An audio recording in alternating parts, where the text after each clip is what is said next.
I am. Got it. Yeah, it's all done. Okay, everybody. Well, thanks for being here. Welcome back to the James Braid Society. As you know, we had a nice face-to-face meeting in January, and now this one's going to be an online one, so it's to answer the prayer for everybody, to give a little bit for everybody. It's nice to see you here. And tonight we've got a really great speaker, a good friend of mine who actually runs the Irish Hypnotherapy Conference, which is a conference that's only been going for a couple of years, but boy, is it picking up pace. Shelley and Brenda, you probably may remember John from Hypno Thoughts. We all met out there. John and I spoke when we was over here. We spoke on the phone, and when I was in Las Vegas, I heard someone call out my name and came running up to me at the bar, and sure enough, it was John. And we chatted the night away and began ever since then. So, but let me tell you a little bit about John if I can. John is a hypnotherapist who's based in County Wexford in Ireland. He's also the creator, as I said, and organizer of the Irish Hypnotherapy Conference. He's a certified trainer in the UK Hypnosis Academy, and he's the event organizer.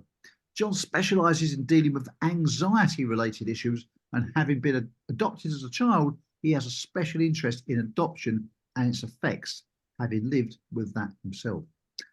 He believes in community, and boy, does he really believe in community, and he's the right person to be doing what he does. He believes in community and the power of hypnosis to create change. Being a therapist can be a lonely place, as he says, and it's not just a platform for the Irish hypnotherapists to meet, but also to learn, engage, and to discuss. So that's why he created the conference in 2023. The idea behind it being to bring the very best speakers to Ireland to share their knowledge and with the Irish community. And it really is a great buzz. So I would say personally, guys, if that's not too far for you to go, or even if you fancy a long trip and a holiday, certainly go there. It's going to be a great conference. I can promise you that. The idea was to bring the speakers together to share that with the community and to create community where therapists can come together to support each other, learn from each other, and expand the field of hypnotherapy in Ireland. That's something I think which is great, because it goes very much in hand with the ethos of the James Braid Society, to make a community for people to learn of each other and support each other. John is successful in Ireland today, and will continue to just expand hypnotherapy throughout the land and to go much further. So watch this space, and remember tonight, because this is only the humble beginnings of where we're going to go for here. John is going to talk to us tonight about the adoption and its effects of the power and hypnosis to heal. John, over to you, my friend. Thank you. Firstly, welcome and thank you for the invite. Is there anyone here who's adopted? Okay, so there's few people in the room, right? I'm going to share my screen, and I'll start. There we go. You all see that? Yep, that's fine, John. Perfect. Just want to make that. Yeah, you just press the play button. There you go. That's it. Cool. Thank you so much. And I'm going to go back just for a second, because it's after messing up. So I'm going to leave it as that, if that's all right. It's just technology and me. That's so, okay, on the 5th of April, 1994, I stood in a Dublin hospital and I held my newborn son in my arms. In that moment, I realized that I would always want to know where he was and what he was doing, and that he was safe. And I also realized that someone had done that for me 27 years before. I wondered, and it led me on a journey, which I didn't realize I had a void that needed to be filled, but it led me on a journey to find my birth mother. And on that journey, I faced many obstacles, even 28 years later, and I'm still learning much. My name is John Scanlon. I'm a hypnotherapist, the creator of the Irish Hypnotherapy Conference, and I'm adopted. This talk on adoption, its effects, and how hypnotherapy can help to heal, is specifically designed to create awareness, to give an understanding of adoption, how it affects everybody who's involved in the adoption, and how hypnotherapy can help as a solution. It's a personal journey that has led me to this place. Many of the stories that I'll tell will be my own. And so let's begin. The definition of adoption. And if it's all right with everybody, I'm actually just going to get you to close your eyes for a moment, if that's all right. And if any of you have children, or if any of you have nieces or nephews that, you know, are very close, I want you just to imagine something just for a moment. I want you to imagine your newborn babies and you're holding them in your arms. You can just feel the weight of the baby in your arms. You can see the smile on your face as you look down. And then I want you to imagine that you're handing that child over to someone else. And in that moment, you realize you'll never see that child again. And whenever you're ready, just bring your awareness back to the room.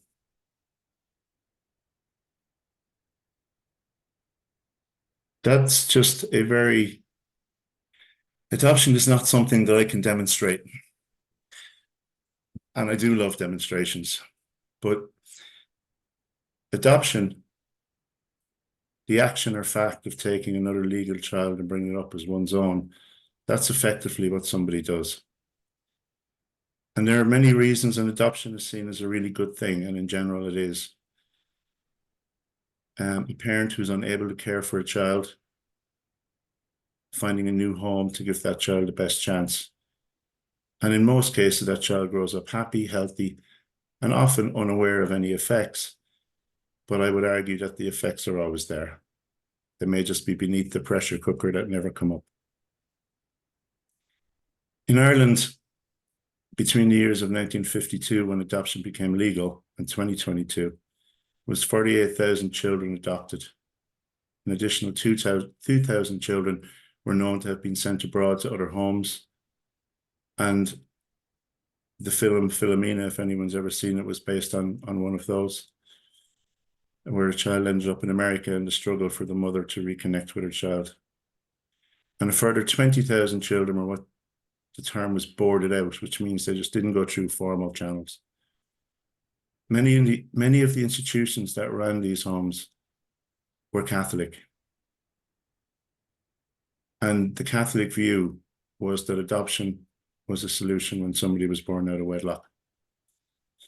It had guilt, shame, and judgment attached. Over the last few years, we have, as a nation, we've had mother and baby reports, and we've tried to right some of the wrongs. But as we go through this, we'll find that these are primal. These are from the very beginnings. I was born in one of these homes. I spent 6 months and 9 days there, and I was adopted by beautiful, loving parents. There was always something I didn't know. I just didn't know what it was. Like most adopted children, I was told I was special, I was chosen, but for some reason I was different. So what I'm going to try and do tonight is explain why in the best way that I understand it from both my own experience and from the people that I've worked with. Okay, who is affected? There are 4 categories and 3 that I'll primarily deal with. There's the child, there's the birth parent or parents, there's the adoptive parents, and then there's wider families. In relation to the birth parent, a mother carries a child for 9 months, and after 9 months hands that child over to someone else. It's unnatural. It leads to a sense of loss, a sense of guilt. Why can't the mother be the mother to the child? And in many cases, there's not a resolution. The mother needs to grieve, and there is no resolution.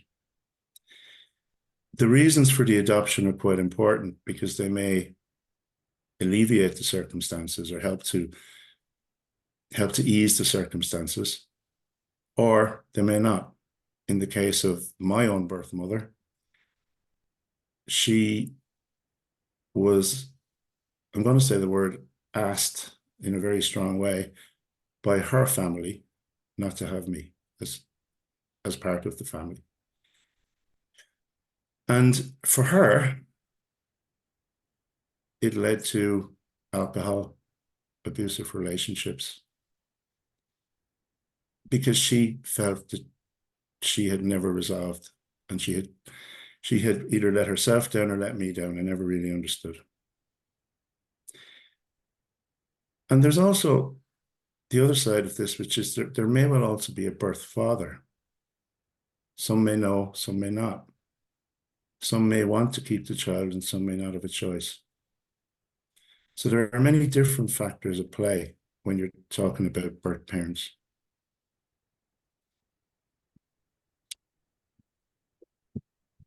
The adoptive parents. In many cases, adoptive parents can't have children. There's a sense of excitement, there's a sense of joy, there's a sense of gratitude, there's a sense of fulfillment of the family that takes place once that child arrives into the home. But they're also parents, and like any parent, there is the normal anxiety, and something that's really key, because I've come across cases where when it happens, it's fantastic, and when it doesn't, it leads to, and there's one particular case where two brothers were adopted, and the eldest child, the mother bonded completely. The second child, she didn't. They led to complete different directions for both of them.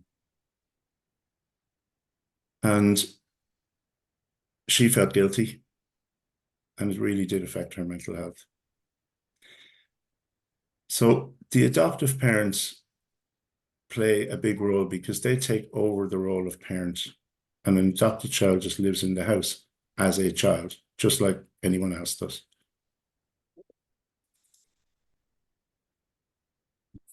And let's talk about the child. There are general stages of emotional development in children, and I'm going to deal with these because it'll give a context to the next part of it. In infancy, 0 to 2, babies learn to trust their caregivers to form attachments. They start to express emotions such as joy, sadness, anger through crying, smiling, and other nonverbal communications. In early childhood, children start to develop a more complex understanding of their emotions. They learn to label them, they learn to express them verbally. They start to understand and show empathy towards others. And from the ages of 6 to 12, the child becomes self-aware. It's where also hypnotherapists would say our conscious minds are formed, better able to understand and regulate their emotions, and they start to develop a sense of morality, right and wrong, learn to handle conflict with their peers. And then there's the adolescent stage, marked by a struggle for autonomy and the formation of a personal identity. Teenagers may experience intense emotions, mood swings, and many may develop complex social relationships.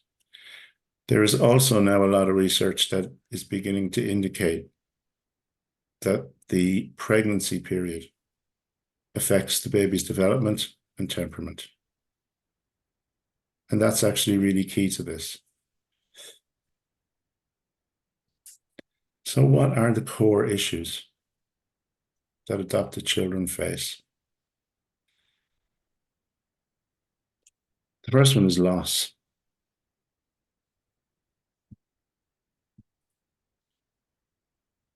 They're given up by their parents, by their birth parents.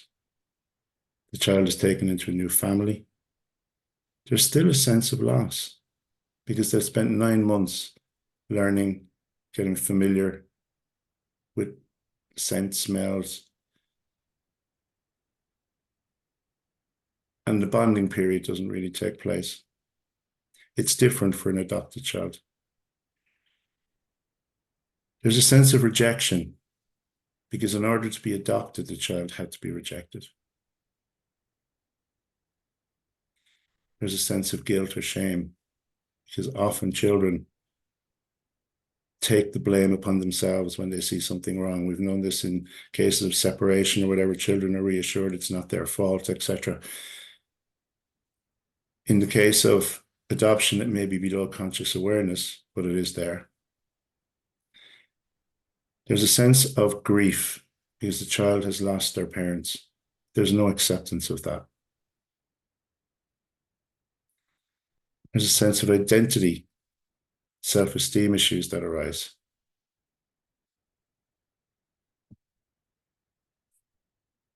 That's a really interesting one because that stays with you. And I'm going to give a little personal account of something that happened to me personally only about 2 years ago. As part of renewing my driving license, I had to get a public services card. As getting a public services card, I had to bring my birth cert with me. I didn't have it. They have it on the system. It's all good. I went in and they couldn't find my birth cert anywhere. So I was told to apply online. So I did. And about 2 weeks later, I got a call from the births, deaths, and marriages to tell me they can't find my birth cert, that I actually legally don't exist as it stands right now. Now, I was 56 years of age, or 55 years of age, when I got that call. It does shake you. So that sense of identity, of having two different names, of being born to two different families, affects children in different ways. Intimacy. Because a child is adopted, there's deep-rooted feelings of rejection, guilt, or shame, and not wanting to be hurt again.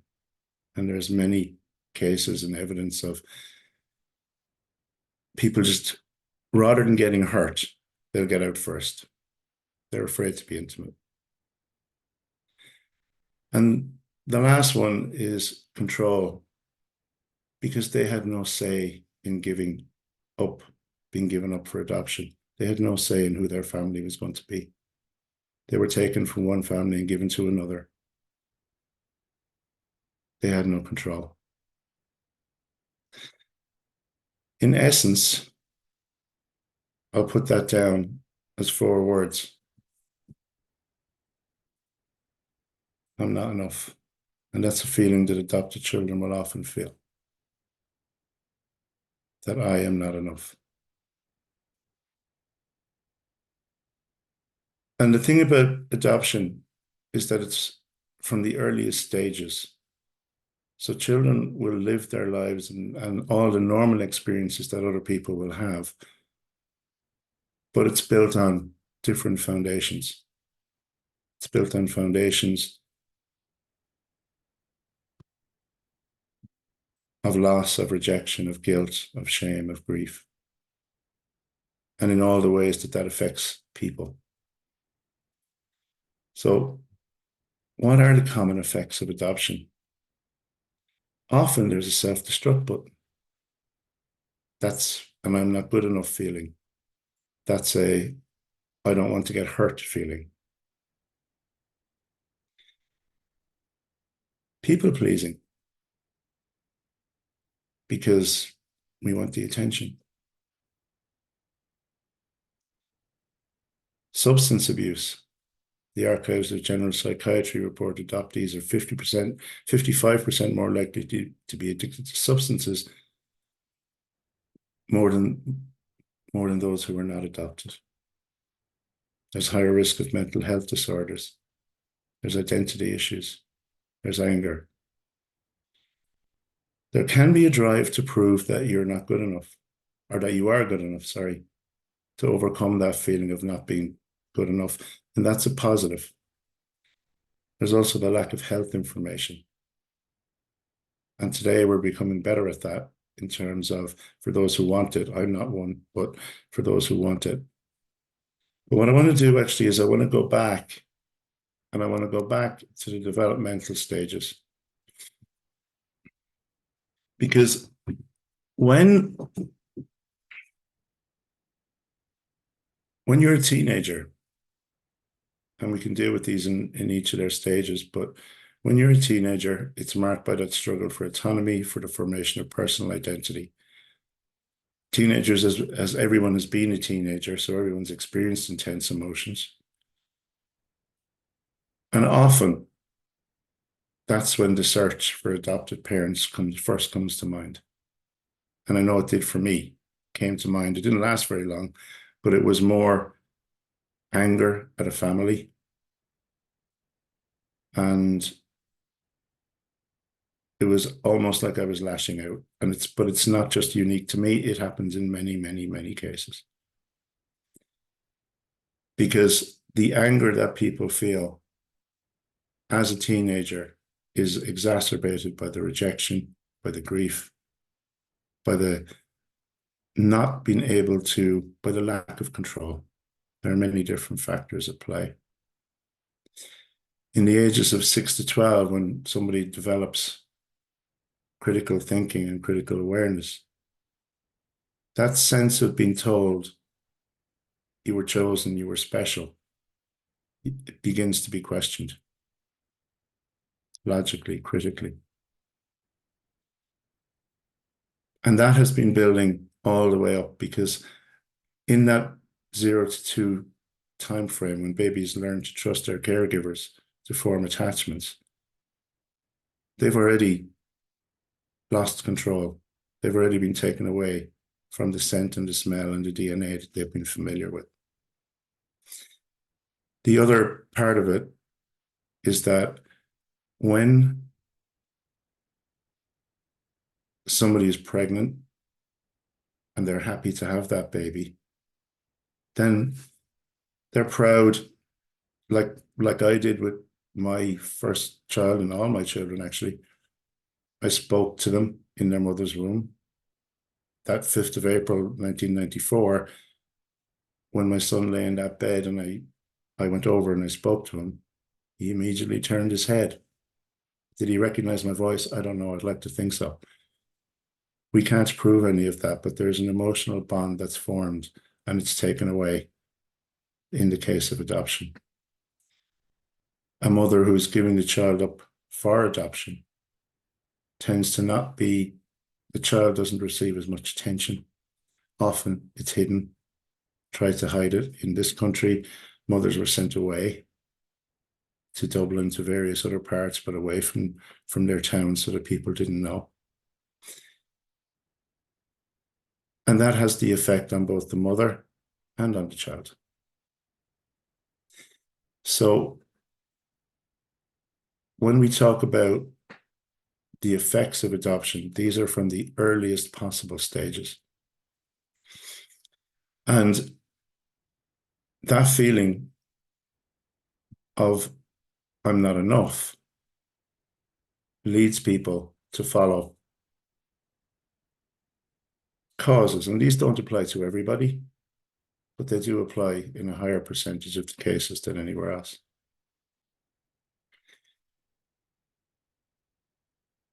The part of how hypnotherapy can help, there are 3 factors to consider here. Early childhood, if unaddressed, sets the direction for life. It may not be the best example, but if we go to the circus and we see an elephant chained to a pole, they've been done so from the moment of, arriving, where the chain is strong enough that they can't pull it. We know that as an adult, they could literally just barely lift their leg and that pole would come up, but they have a belief that even if a tent is on fire, which has happened, that elephant won't move. As adopted children, we hold certain beliefs that limit us as adults, that we're not good enough, that we're not lovable enough, etc. But any event is neutral. It's the meaning that we give it that makes it significant. And in that becomes the possibility for change. I am a huge fan of the logical levels model, and attempting to change a behavior or belief that is contrary to who the client believes they are will require a change of identity. That's I am statements. So this is, and I presume everybody's familiar with this, but the environment creates our behaviors create our capabilities, which create our beliefs and values, which create our identity. So if we try and change a behavior, but at a core identity level, we believe different to that behavior, then change is going to be really hard to make. So and because these are at the very early stages, what I would almost call the primal stages, and that term is used in some of the research, because adoption is often called the primal wound. I've seen it referred to as the primal wound. That change needs to take place at an identity level.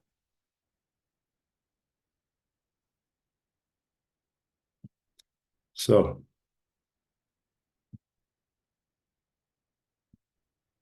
how does hypnotherapy help to heal? Well, there are 8 billion people on the planet, and each and every one of us are unique. I don't believe that one technique solves everything. Everybody's different. Everybody has a pathway to allow healing to take place. The meaning, though, that we give a lot of what was said is not logical. Because, and what I mean by that is, we were told we were special. We were told we were chosen, and each of that is true. And most adopted children were given away for a reason, that the parent was unable to care for that child. So adoption has its good sides.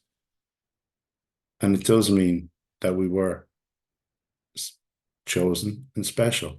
And logically, that should make sense. But the wounds are emotional. They're not logical. And as hypnotherapists, what we're looking to do is reframe the meaning.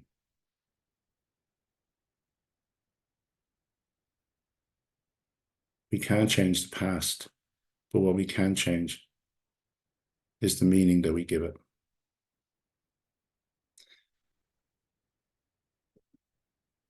And the question is, how do we do that?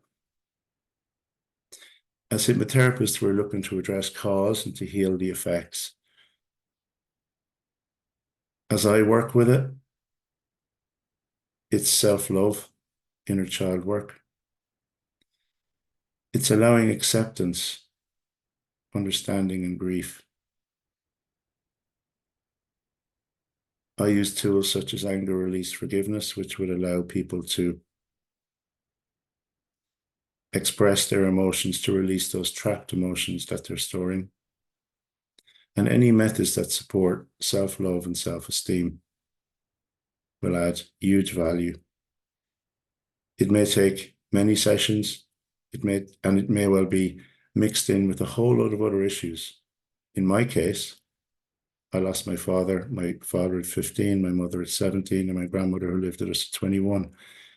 There was a lot of rejection coming down my path. And self-love was a very difficult path for me to take. Through hypnotherapy, I have allowed that has happened, and that is there.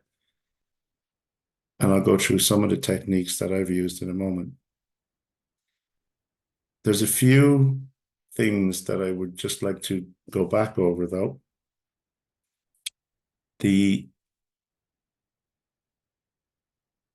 That sense of the issues that children face, the core issues that were identified.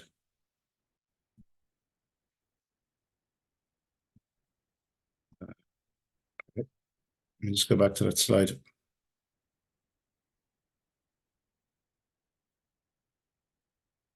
There we go. And I'll keep going back to this because these are the core issues that people face, that adopted people face.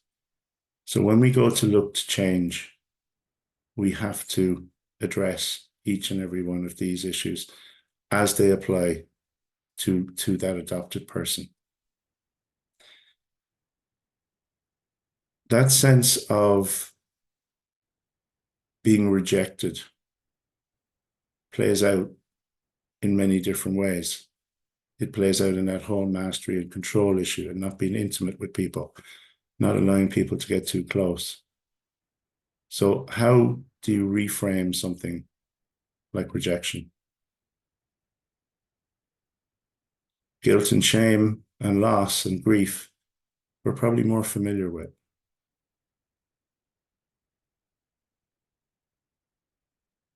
But reframing rejection is a more difficult task. And I'm reminded of a story.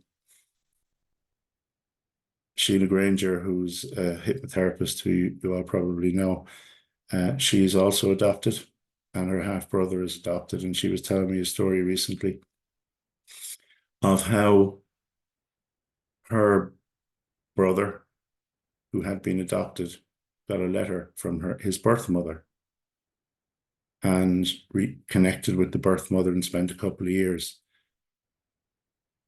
And then out of the blue, all of a sudden, in his 40s, he got another letter to say she could never speak to him again.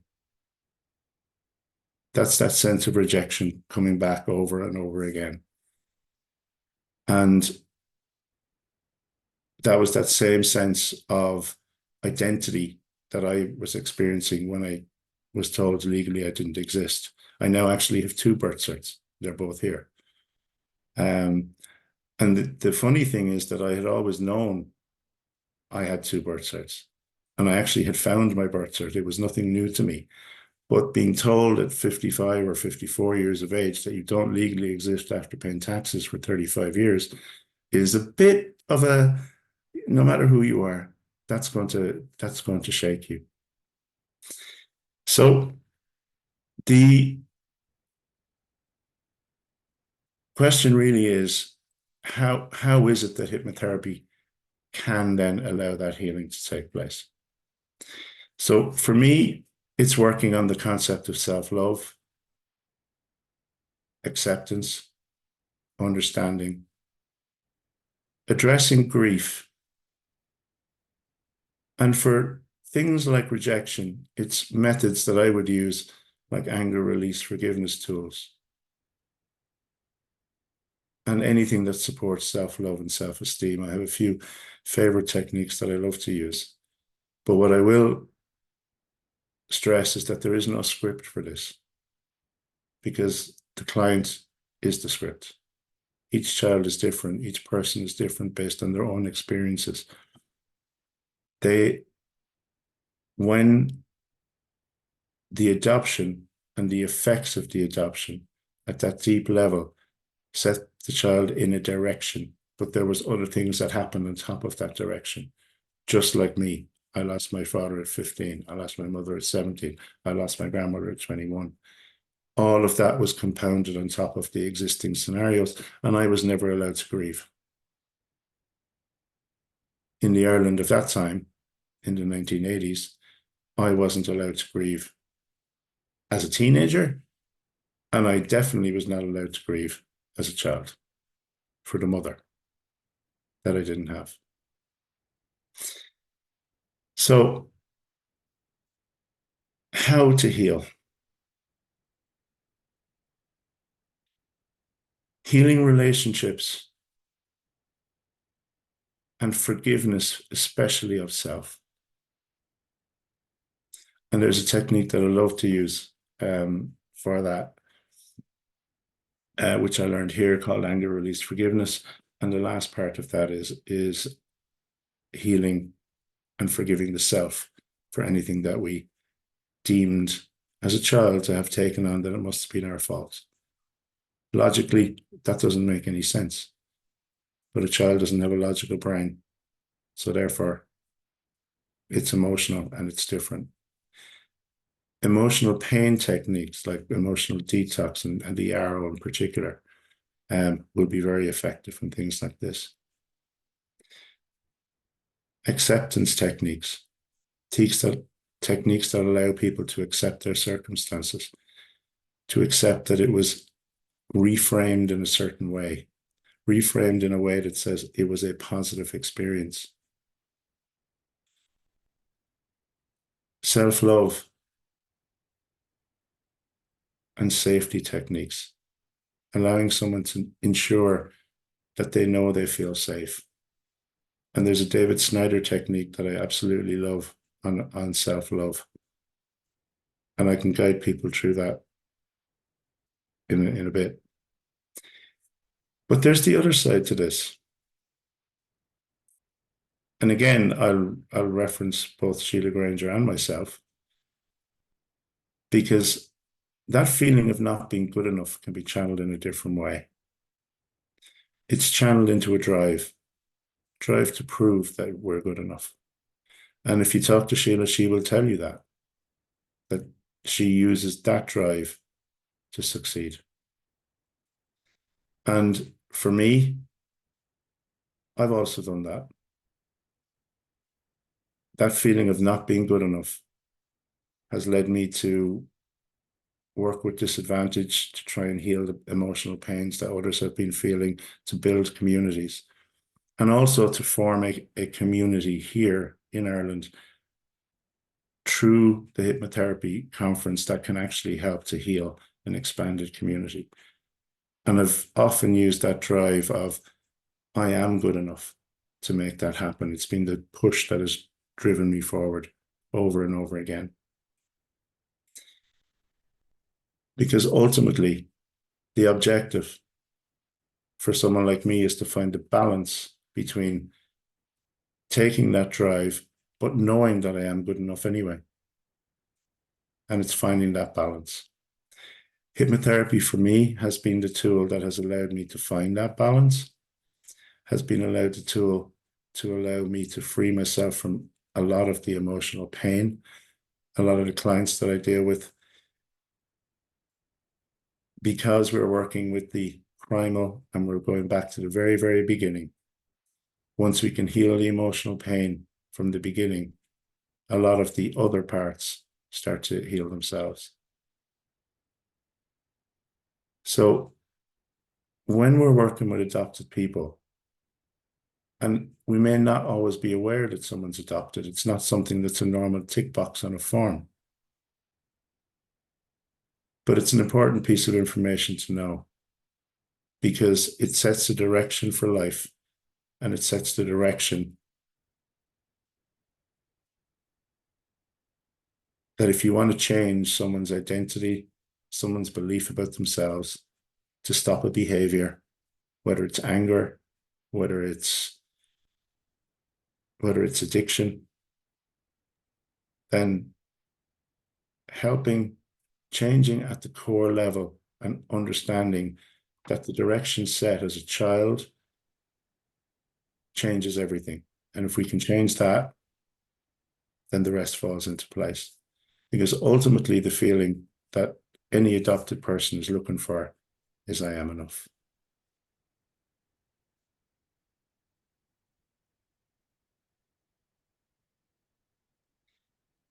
Now, has anyone got any questions? I've just posted in the chat, John, if anyone's got any questions here. If you want to, I'm thinking, if you want to stop screen sharing, John, we can see everyone's faces. Yeah. And if anyone's got any questions, just please raise your hand and I'll invite you to unmute. If not, I'm wondering, would everyone like a quick comfort break to recharge the glass, etc., for maybe 5 or 7 minutes? Would you like that? Yeah? Okay. All right. Any questions before we do that? Any questions? No? All right. So if you all take a look at your watches, whichever time zone you're in, we're going to take 7 minutes, give you a chance to nip to the bathroom, recharge your glass, and we'll be back in 7 minutes. Okay. But before we go, can we give a big hand so far for John? Well done. Thank you, John. Thank you. Thank you. See you back in 7 minutes. Bye for now. Yeah.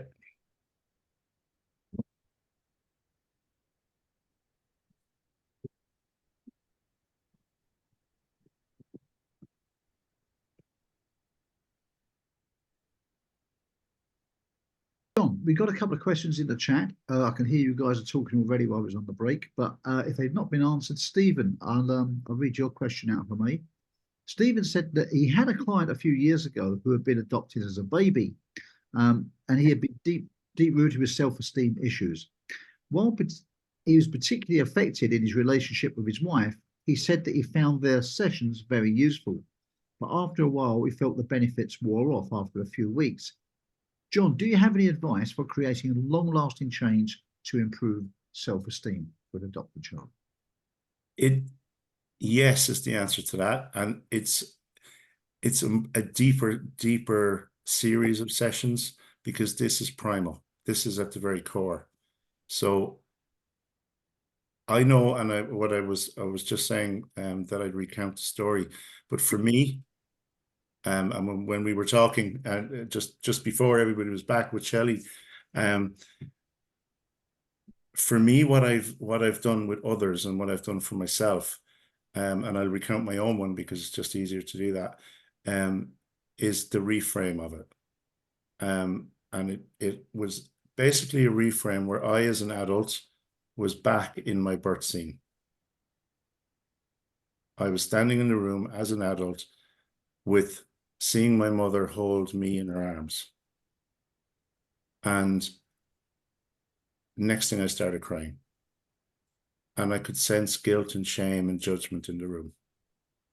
And what I did was, as an adult, I went to protect the pair of them. I put my arms around the two of them. That lasted for a few moments. Now, during all this, there was really an absolute primal tears and screams coming from me. And then what I did was I screamed and roared. Now, this may sound dramatic, but this was not scripted. This was purely unconscious responses. I screamed and roared. I told all those people in the room, how dare they judge me? And we can break this down in a moment, Stephen. And then what I did was I threw each and every one of them out of the room. And I only let them back in when they showed respect. Now, I can't change the past. I know that didn't happen.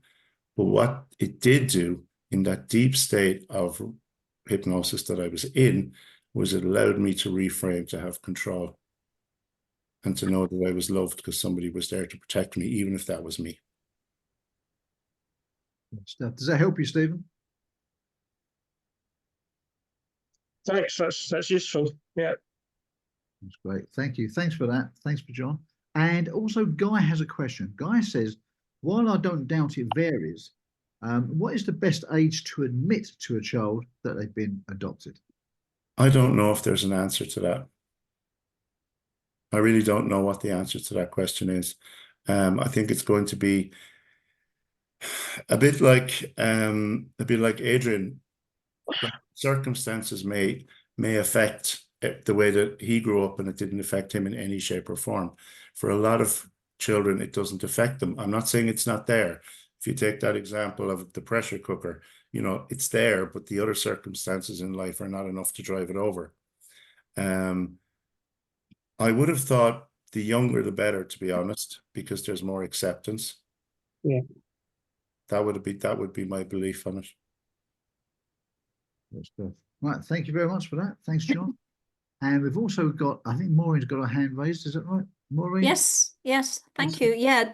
Like Very powerful talk. Thank you, John. I mean, very sharing of your pain and all the rest of it. I mean, I'm a retired GP, and I had a number of patients who'd been adopted and talked to the family. And one couple had adopted two boys within very short time. They weren't related to one another. One of them was the absolute perfect child, went off and got a degree and a posh job. And the other one was in and out of jail. And they're always getting phone calls in the middle of the night to pick him up outside a pub because he'd been in a fight. And couldn't quite decide whether the mother had bonded with the second boy. I mean, that's the point you make, isn't it? That sometimes bonding is hard. Very and it's not, you can't blame the mother. It's like a physical biochemical thing. So whether that was it, or whether his personality was very different from theirs and they didn't gel. And the other one was a guy who'd been adopted by a very wealthy couple.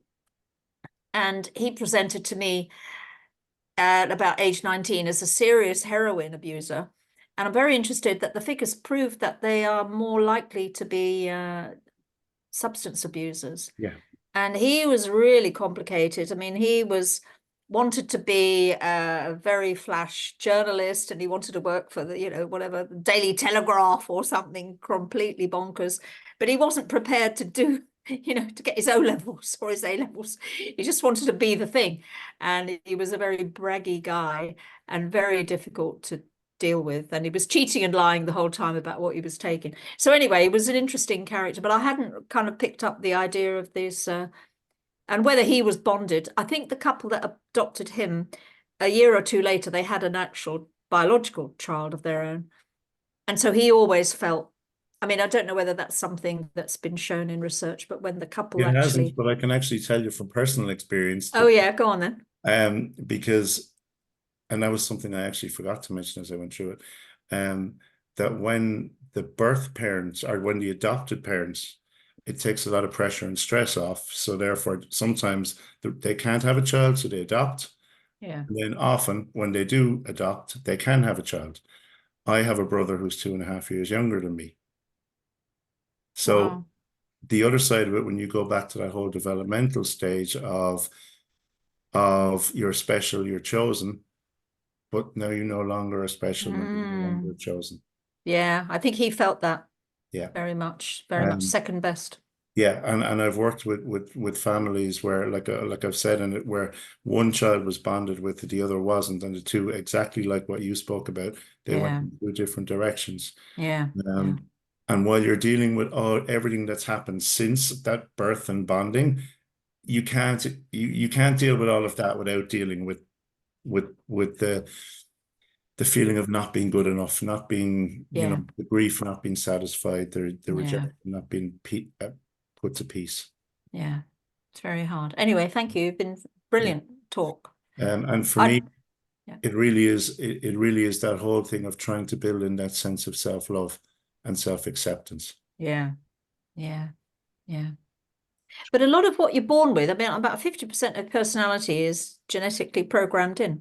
Yeah. And if you don't completely gel with the people that adopt you, if they've got a totally different program running, I mean, it's going to be hard, isn't it? It's going to be fairly hard, yeah. Yeah, absolutely. Because you start off with this ideal, lovely baby just wrapped up in a blanket, but this kid will emerge as a different. Well, we are pre-programmed, aren't we? But we're also affected then by our environment. So of course, yes, 50-50 apparently. I mean, so the environment does influence, of course. Yes, it's a strong influence, but without changing something at an identity level, that you're not going to. You may change behavior short term, temporarily. I mean, it's really interesting actually, and I find it interesting that I'm a hypnotherapist. Yeah. But I'm a smoker. Oh.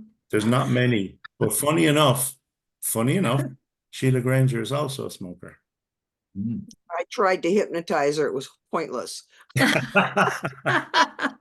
Now, does that say something? I don't know, but hey, we're in that 55%. I think it was 58% for smokers actually was the stat. I want to move on in a minute because I was conscious of your time, but thank you for that, Maureen. Thank you very much. Thank you. John, I had a super quick question before we move on. And that was really that you mentioned earlier. I mean, obviously we know environment is stronger than willpower. We know this. And as Maureen said, it's about 50% is your makeup made up at birth. But of course we can change it. We always know the outcome, the story of the two brothers who were both adopted, etc. And one ended up one way, one another. You mentioned a key word earlier, and that was reframe. Yes. Reframe. Do you have any tips, any advice, any scenarios before we move on about reframing for adopted people if they're suffering from all of these sort of situations that you mentioned earlier? Yeah, I mean, the two that I would use mainly would be regression and would be parts therapy. And then there's a technique that I love, and I never knew why I loved it actually until I realized the significance of it, but it was a self-love thing that David Snyder actually did. And I kind of integrate that into most of the sessions with people who have adopted. And I'm very happy to go through that with people. If you want to actually close your eyes, I'll take you on that journey. But it is regression and parts, because regression will bring you back to a time where you understand, where you can actually reframe the level of understanding. Because yes, it's absolutely logical. You are chosen. You are special. Your birth mother couldn't mind you most of the time. So you are in a better place. That's the logical facts of it. But when you're less than 7, you know, you're not, you don't live in logic. You live in emotion. And emotion says that DNA, that person that gave birth to me is the person I'm supposed to be with. It's primal. So there has to be, it has to be reframed in that context. And the only way we can do that is deep in hypnosis and speaking to, if you like, that younger child in hypnosis that allows that reframe to happen. And a bit like Stephen's question, it may take more than once. Right. Because it's so deep, it's so primal. But on top of that, it's also mixed on top of all the other circumstances that have happened throughout the life, which is just life, you know, because like me, my father died, my mother died, my grandmother died, you know, that was a hell of a lot of rejection all in one go. Many clients don't have that. They have different types of experiences. Yeah. So I was continually reinforcing that belief of rejection, continually, and not consciously, but continually reinforcing that belief. So, and I'm only using me as an example to kind of say that I needed more intensive stuff. I needed to do it many, many times for me to, but it was that reframe, and it was going back in regression and in parts therapy, because the parts are trying to protect me. They're trying to protect the child. Yeah. You know, don't get hurt. I'm So a great lover of parts therapy. I love parts. I think it helps an awful lot. And Shelley said, John Lennon, as soon as you're born, makes you feel small by giving away your love instead of it all. Do you know about John Lennon, about the song Strawberry Fields? Do you know what that's about? No. Do you know Strawberry Fields, the song? I know the song. Right. So I went to the Beatles tour a little while ago. And so where he lived with his Aunt Mimi was a kind of middle class area. So he lived, because his mother rejected him. Basically, his mother got a boyfriend, and they moved into a different apartment, or flat as we would call it there. And in that flat, it meant that you couldn't have children there. But she wanted to be with that man. So she said to Aunt Mimi, I'm going to have to move with this man. I'll have to, give up John. And she said, you're going to give up your son for another man. She said, okay, I'll look after John, but I never want to speak to you again. They did later speak. But anyway, so John lived a very comfortable life with Aunt Mimi, but he never felt quite the same at school. So kids used to taunt him because he was adopted. And he'd say, who's your mum and dad? And he'd say, I don't know. And so he felt a bit out of step with these people. Mm-hmm. So, you know what kids are like. You play in your garden and you look over the fence, and he looked over the fence and there was a bunch of other kids. And he jumped over and played with them, and he felt better with them kids because none of them ever asked him who his parents were. And he said, I don't want to go to school anymore. He said, because I don't fit in there. They ask me questions and I don't know what to say. I don't know about my parents. But them kids at the back don't. Turns out that was a school for the adopted. They never asked him. They all felt the same. So Strawberry Fields was his song about his safe place, if you will. Right. Paul McCartney retorted with Penny Lane. Okay. But when he went over there, he used to sit there and the teacher would say, John, you can't play here. And he'd say, being a little cheeky John Lennon he was, I'll leave it out, miss, I'm only playing. And then when it used to be dinner time, he used to queue up with the adopted kids to try to get a free dinner. And the teacher said, you can't do that, John. If the head mistress sees you, she'll hang you. And he'd say, I'll leave it out, miss. I only want something to eat. And if you listen to the words of the song, nothing to get hung about. Strawberry Fields Forever. he was singing about the school teacher. That Strawberry Fields was the name of the school at the back of his garden, and that was his safe place. So it was about he was accepted there. He was accepted. Exactly that. So And that deals with some of those core emotions because he was actually accepted. Yeah. So and look, we all do that, you know.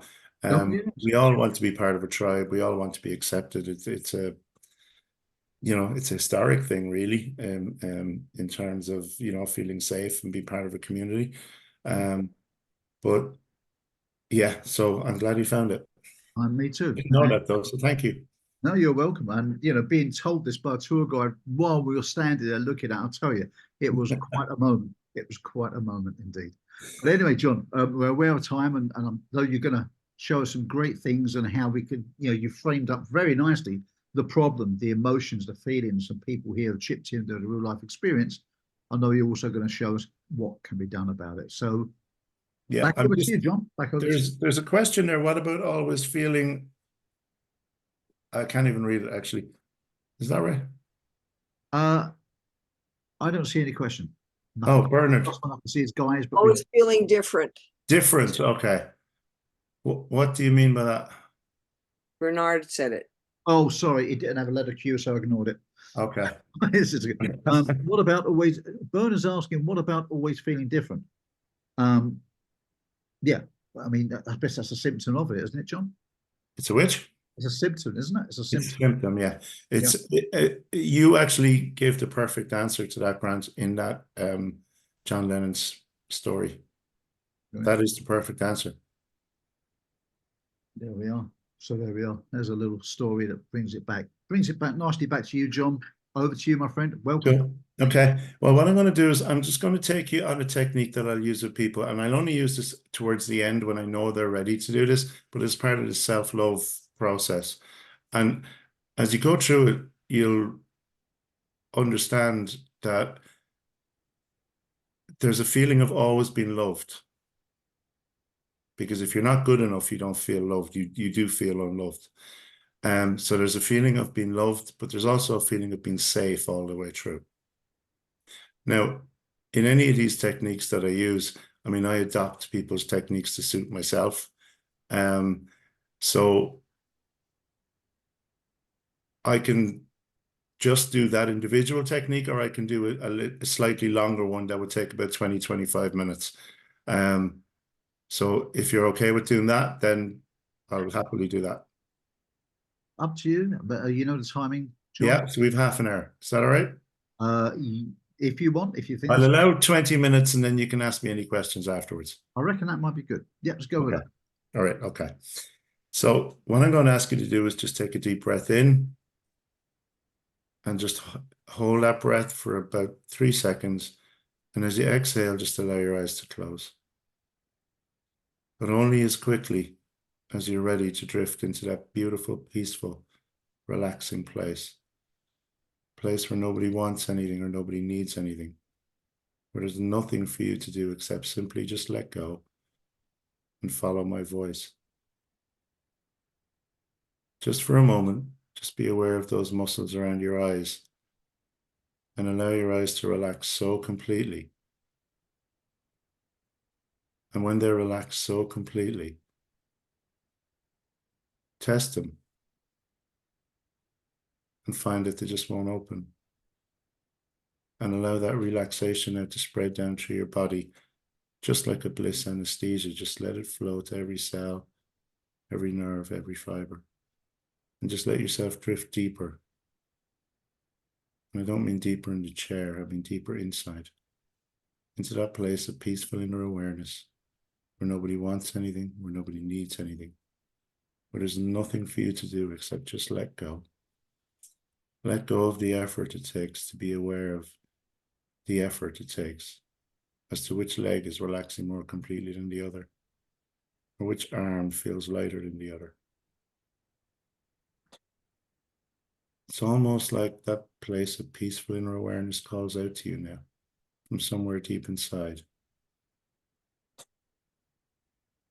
And just let yourself drift down to that place. Let my voice, my words bring you all the way down to that place of peaceful inner awareness. And when you reach it, just let my words bring you 10 times deeper down, almost like you're drifting in time and space.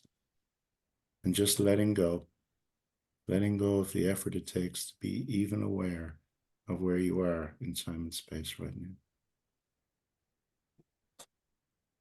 And in a moment, I'm just going to ask you to be in a beautiful, peaceful, tranquil place. A beautiful place of powerful transformation. A place where you can just let go of all of the negative feelings, images, thoughts, emotions, and sensations that you've been holding on to. I'm just going to count from 10 to 1. And when I get to the number 1, you'll be in that place. It's a place you may know or a place you may create in your mind. Whichever it is perfectly safe for you.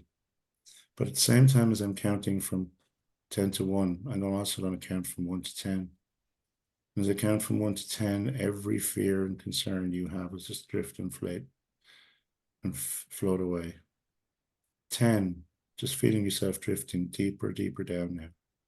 1, all your worries, fears, concerns, all gathered together. 9, the deeper you go, the better you feel. The better you feel, the deeper you go. 2, all of those worries, fears, concerns just completely gathered together. There's nothing left. They're all there. 8, just drifting deeper, deeper down. 3, all of those worries being placed in helium balloons. 7, even deeper now. 4, seeing those balloons being tied, filled, tied, ready to let go. 6, even deeper. 5, seeing those balloons being released, just like balloons in the summer, being released in the park on a summer's day, just being let go. See them start to drift and float away. All your worries, fears, concerns disappearing off into the horizon. 5, just being aware of that powerful, peaceful, tranquil place now. 4, starting to see the sounds, hear the sounds of it. 3, being aware of the images that you might see. 2, it's getting so much closer now. 1, you're just about to step in, but before you do on 10, just look behind yourself and see that those balloons just disappearing off into the horizon, forever gone. And when you're in that place, 0, now, be aware of your feet on the ground. Be aware of the fragrances that fill the air. Be aware of the sounds. And just feel every step that you make. And I'm going to ask you now just to find a place where you can either sit or lie. And when you do, I want you just to be aware of something in the field around you. A magnetic force of energy that's perfectly attuned to any negative feeling, image, thought, emotion, or sensation that you've been holding on to. Any negative feeling, image, thought, emotion, or sensation. And in a moment, I'll click my fingers. And while I click my fingers, that magnetic force of energy will start to pull, suck, and drag all of those negative feelings, images, thoughts, emotions, and sensations from you now. Any anger, any pain, any hurt, any shame, any blame, any guilt, any sadness, any regret, any frustration, any negative feeling, image, thought, emotion, or sensation whatsoever that you've been holding on to for the last few minutes, last few hours, last few days, last few weeks, last few months, all the way back to the very beginning. Any negative feeling, image, thought, emotion, or sensation whatsoever. And all you have to do is let it go, piece by piece, bit by bit, one by one. That magnetic force is going to double now in size, power, and intensity. Now, pulling out the even deeper stuff. And while it's doing that, I'm going to ask you just to imagine something even more special. There's a beautiful light above your head. That light is filled with every positive feeling, image, thought, emotion, or sensation you've ever experienced.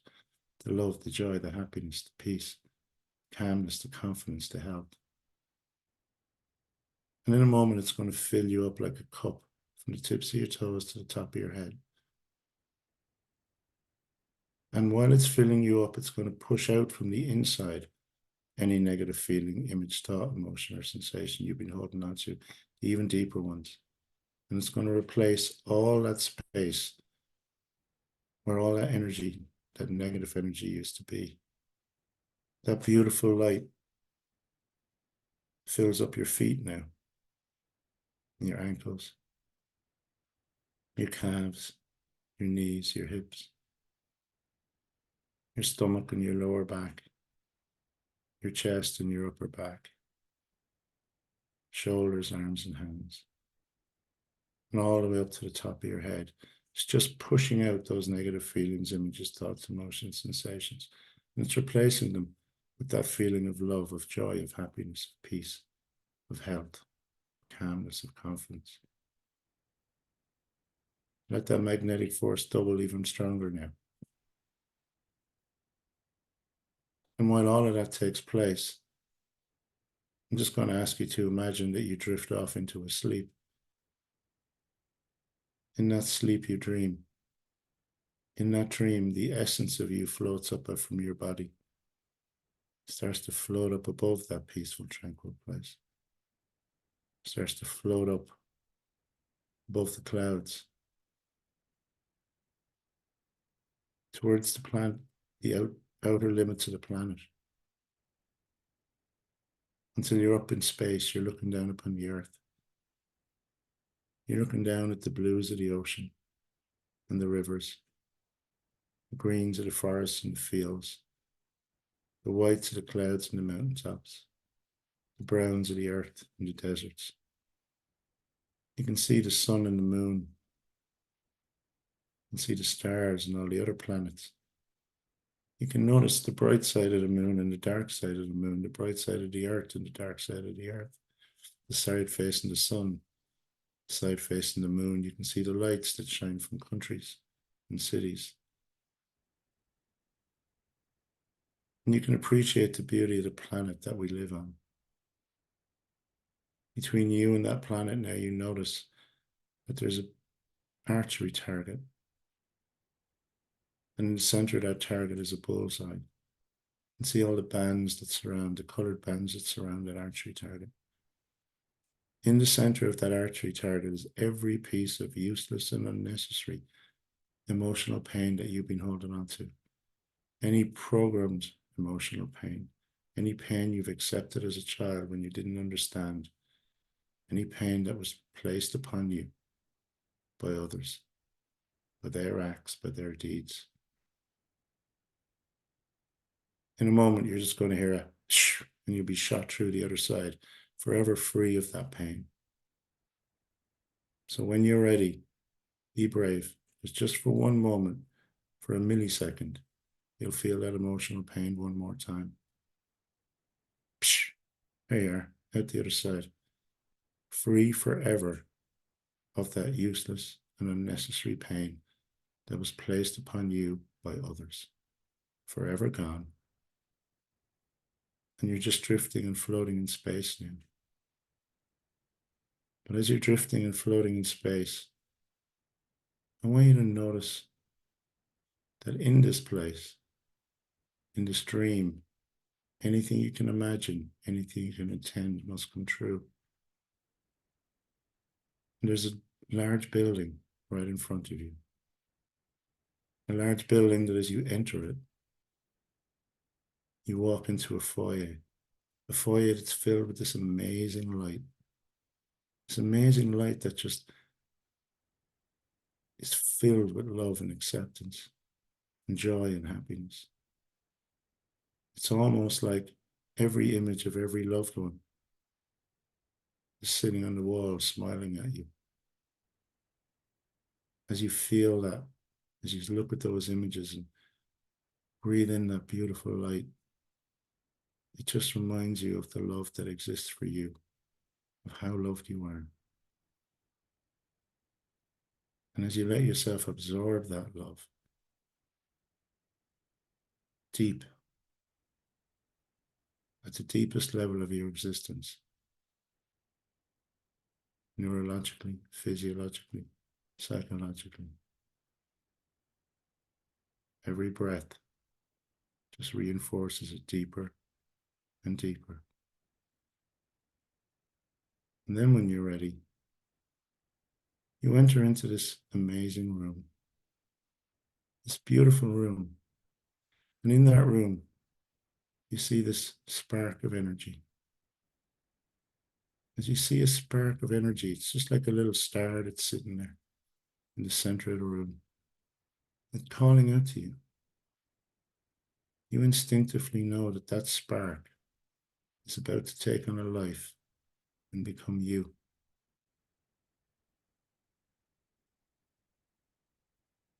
And I'm going to ask you to go over to that spark of energy. Hold that spark in your hand and tell that spark everything it needs to know. Everything it needs to know. But while you're doing that, I want you to also tell it a few other things that are always useful for everybody, especially for that spark. And no matter where it goes, no matter what it does, no matter who it does it with, it's always loved, always supported, always accepted, and you're always with it, so it's never alone. And when that spark has absorbed all of those messages, I want you to take that spark of energy and place him or her in your heart. Let him or her feel that love. Feel the love you hold for that spark of energy.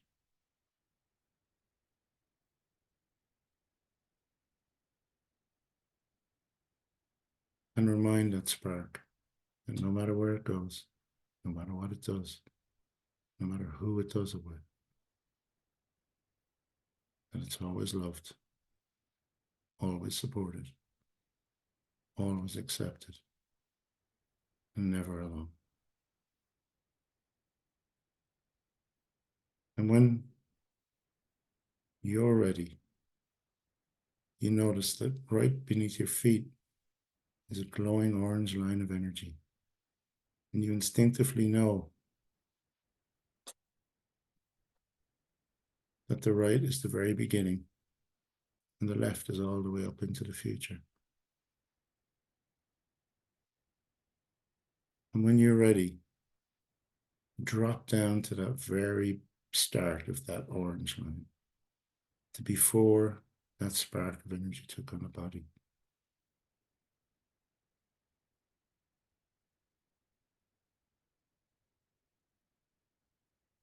And as you continue on this journey with the spark of energy, every time that spark meets anything uncomfortable, anything that makes it feel any kind of sadness or negative emotion whatsoever, you place your arms around that spark, hold it in your hand,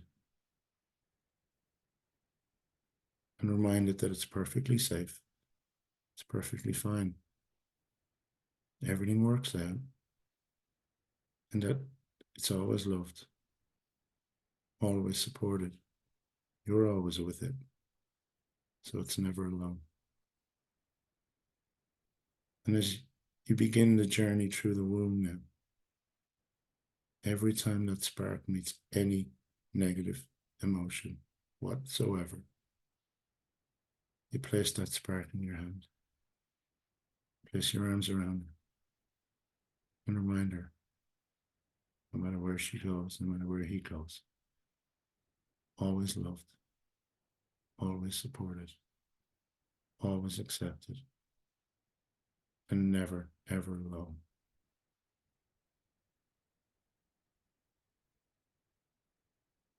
See that baby now being born,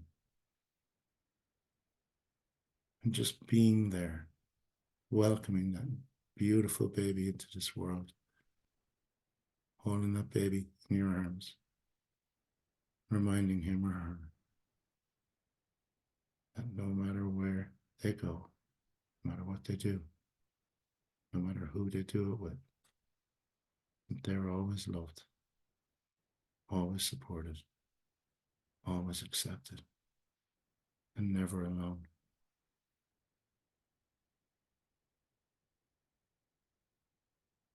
And remind them maybe of what's going to happen, but that you're always with them. And it's for a really valid reason.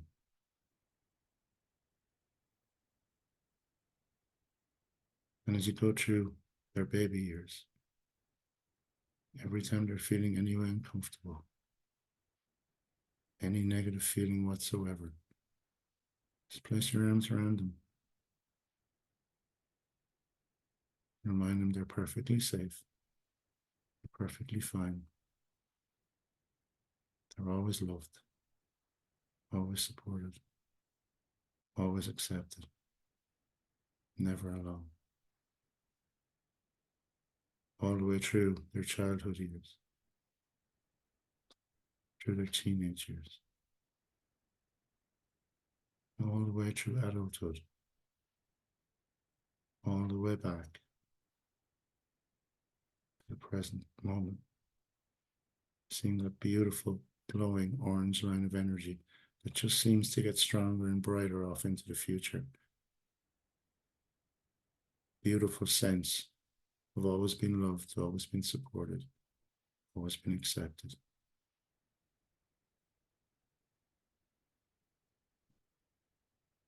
And never been alone. And then allowing from that beautiful place where anything you can imagine above this planet, allowing yourself to see this beautiful golden veil, a beautiful golden veil that's filled with all of the love, all of the joy, all of the happiness, all of the peace and health and success, calmness and confidence that you wish. That golden veil incorporates each and every component of that. And in a moment, you'll glide through it. As you glide through it, you'll absorb it. And with every breath you take, all of those positive feelings, images, thoughts, emotions, and sensations will just expand inside you. The love, the joy, the happiness, and the certainty that you're always loved, always supported, always accepted, and never alone. As you glide through that now, absorbing the deepest level of your neurology, your physiology, your psychology, all that love, all that joy, all that happiness, all that peace and health and calmness and confidence and success. You begin to journey to float back down towards that beautiful, powerful, peaceful place. And you can see that you, filled with that beautiful, positive light, that magnetic force of energy that's absorbed from you, all of those negative feelings, images, thoughts, emotions, and sensations. And it's starting to disappear now. Like it's disappearing off into a black hole in space. And in a moment, as you look across at that beautiful you that's either sitting or lying, in a moment I'll count from 1 to 10. And when you're ready to fully merge and have a new beginning with the certainty, with the knowledge, the absolute belief that you're always loved, always supported, always accepted, and never alone, and you will return to normal awareness and feel absolutely amazing. 1, coming back to this place that we call reality, bringing back with you a new reality. 2, in which you have let go of all that emotional pain that you've been holding on to. 3, and installed so many beliefs that will empower you and remind you that no matter where you go, no matter what you do, that you're always loved, always supported, always accepted, and never alone. 4, because it is all for you. You're the one doing the work. You deserve the rewards, and that is true for you now. 5 and 6, you can feel that force of energy start to flow through every cell, atom, and fiber. 7 and 8, starting to feel alive at every cell. Starting to feel that force of energy just bring life and energy to every part of you. 9, being aware exactly of where you are right now in time and space, in a chair, in a trance. And on 10, in your own time, in your own way, you will return to normal awareness and feel absolutely brand new.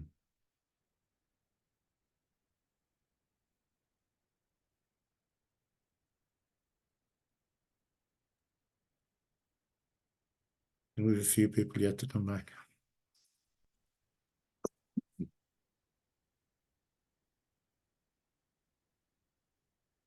That was great. That's great, thank you. Is everybody back? Are we all back in the room? Thank you, John. Awesome. And actually, the other thing just is you'll notice that there's no specific memories to be dealt with there unless you bring them up yourself. Because if we don't need to regress all the way back to something, I don't like to do that. It's only when we need to regress back, because ultimately this is about feelings and emotions, because it's not logical. So a lot of those tools and techniques allow you to get rid of the light stuff that people don't have to relive and go back over. So actually, if you do have to regress someone back, you're only dealing with the things you really need to deal with. I think that's a really good point, actually, there, John. Yeah, just regressing the parts you need to deal with. Yeah. Rather than doing that. That's really good. I just don't believe in unnecessary reliving unnecessary trauma. I know we speak a lot about that, right? Yep. There's a whole debate about regression or not regression. And no, I'm not against regression. I just don't. We don't need to do it all of the time. Right. I agree. Use it where needed. Yeah. Yeah. Basically, yes. Mm-hmm. Does anybody have any final questions for John? John, do you think you ought to bring Adrian back? Adrian's going to come back in his own good time, I'm sure. Adrian, yeah. When you're ready, Adrian, allow your eyes to open and feel absolutely brand new. Otherwise, someone's going to have to ring you to get you to come back out of that. He will come back in his own time and space, though. He will indeed. But guys, was that useful? Was that useful today? Yeah. Was that good? Wonderful. Lovely. Thank you very much. I hope it's just given you both an appreciation or an understanding of some of the issues that, because adoption is not, it's not a tick box in a form that says, so people may not even think it's an issue, but then when it comes up, you're aware that this is primal. This is like from the very, very beginning. Yeah.